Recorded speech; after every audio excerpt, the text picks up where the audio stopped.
Hey guys, good evening. So, there was a thing I was watching someone's YouTube channel, and the information is coming out that Ghislaine Maxwell and Prince Andrew had sexual relations and they were actually in a relationship. Now, I do believe that is false. I'm a pretty good eye for certain things, and that one, I know if people are good or bad, what their intentions are, because I get their vibration. Even through pictures, I can get their vibrations. Even if I put my hand on it, put my cards on it, put a crystal on it, I get that vibration. So if it's completely dead, it's just like, get away from these people. Other people's energy could be, having a high vibration, which means they have so much energy, or it could be that their energy is not what it should be. So you just got to go into a deeper depth and know. And sorry guys, I am dealing with not even a 2-year-old's temper tantrums. Oh my God, Lord help me. So anyways, I just started, I had to cancel filming because of my son. So I'm restarting it. So I already asked the questions on the cards if Ghislaine and Andrew were having sexual relations.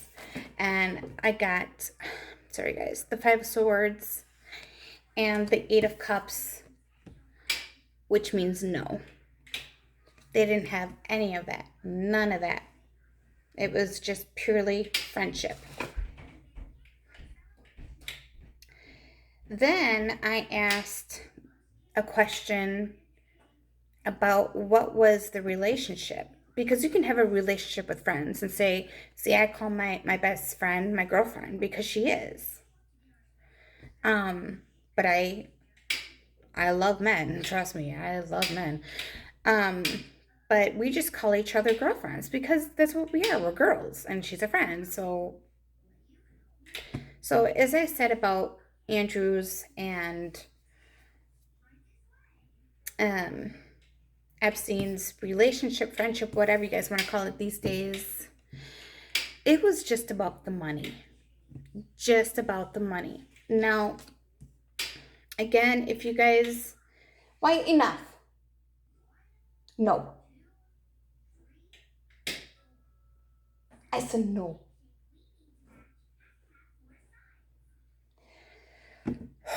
Okay, so a little bit of backstory. Hang on, guys.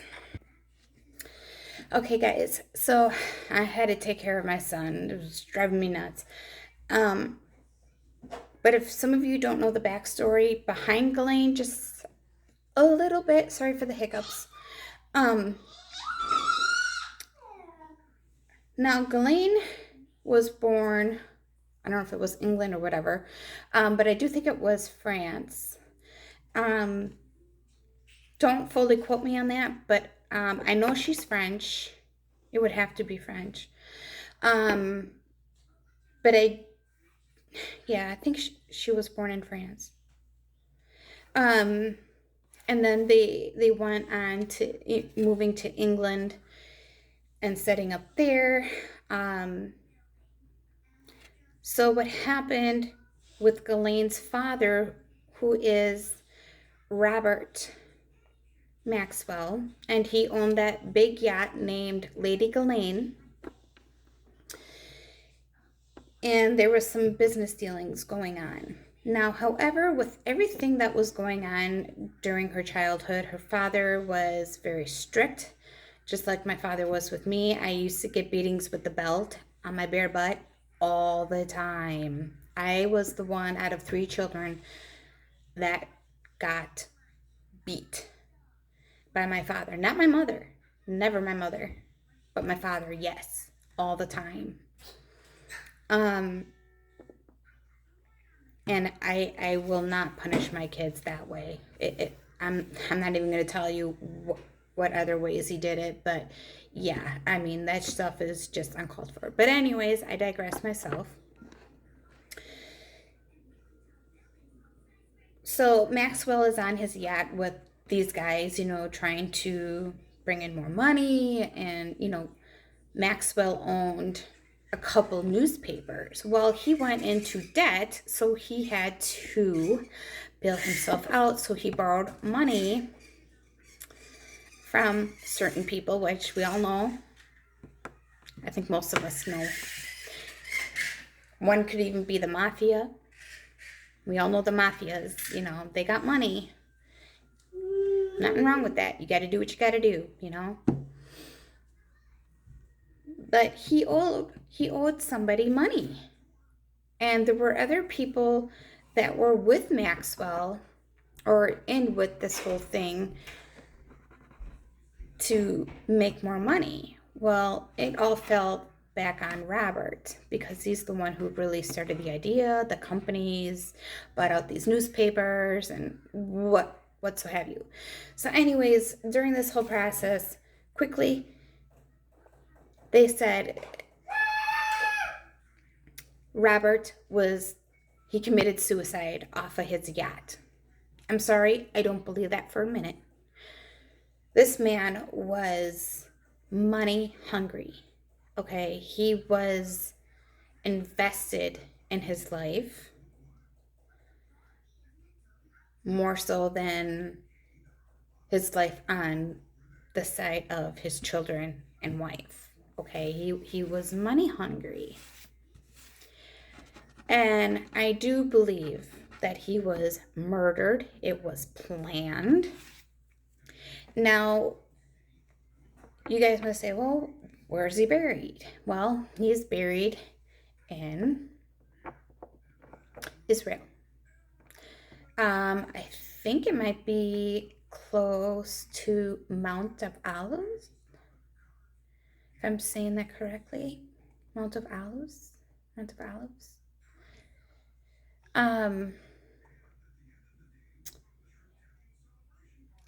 So since they were Jewish, and I'm not downgrading Jewish people because my neurosurgeon is Jewish, and I absolutely love my neurosurgeon.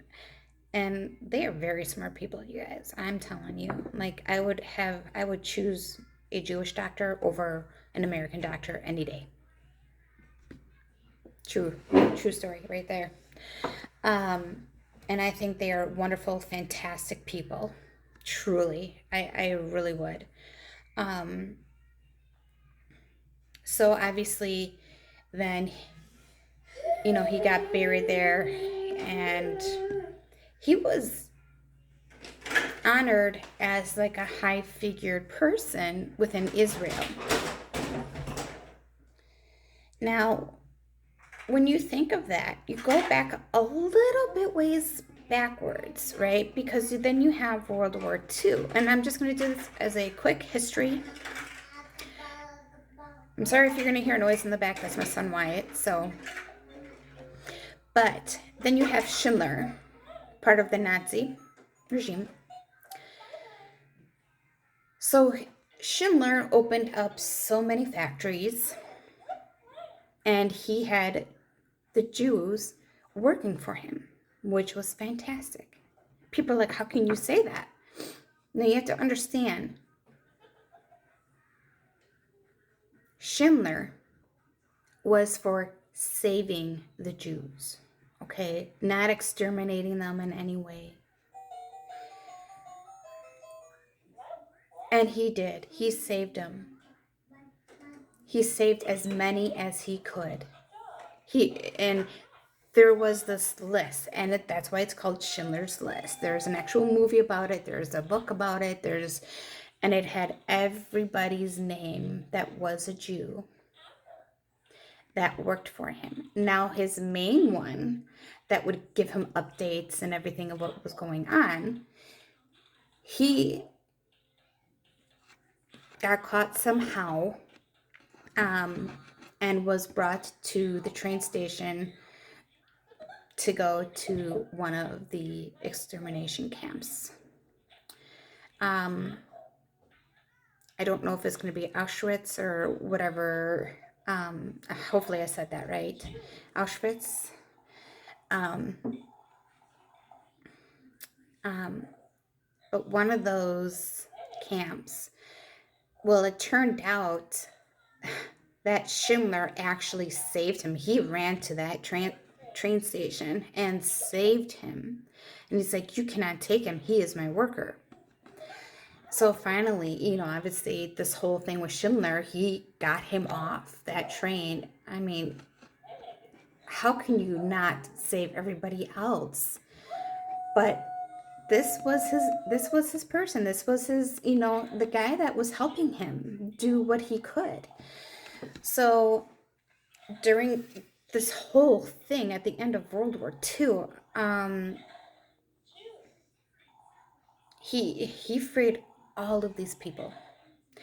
And to this day, the Jewish community in Israel, he is also buried in Israel. And everyone that is still alive to this day, whether it be, children from their parents or babies from that particular era, from the 1940s, they all come and congregate, and every year they put a rock around his grave. Now, I don't want to go too much more into this with Schindler, but it does have a history together with the Jews and the Nazis, and then obviously with Maxwell because he was a Jew. So I'm just trying to put everything together so you guys can get a little bit of history and a little bit of truth. So I'm trying to do both here. So again, please do your own research, guys. Now,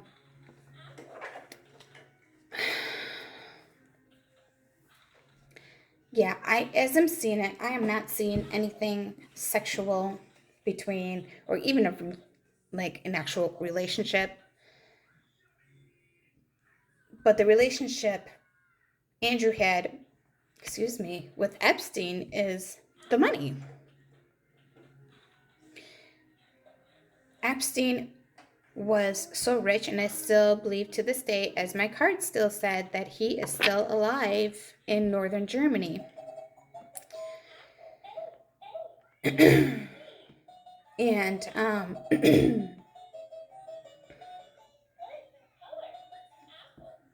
and I still get the Clintons are involved with his release.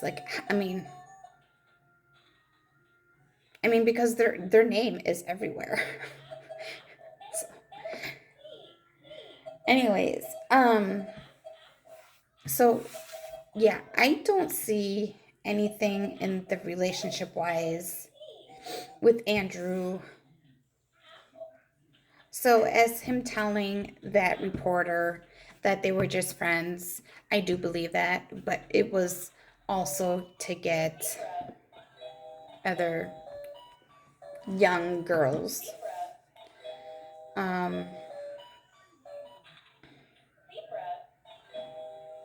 Yeah, so I only need 3 cards for this reading. That is all I'm seeing.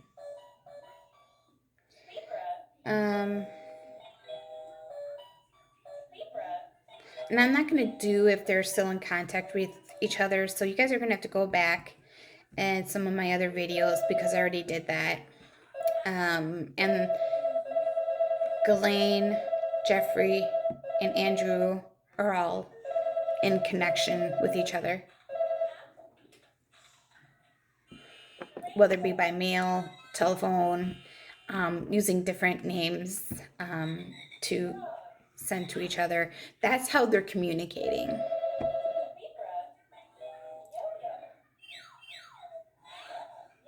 So, all right, guys, if you have any questions or anything, just leave them in the comments below and I will check into them for you. So I will get this uploaded. So I love you guys. Be safe and have a good night.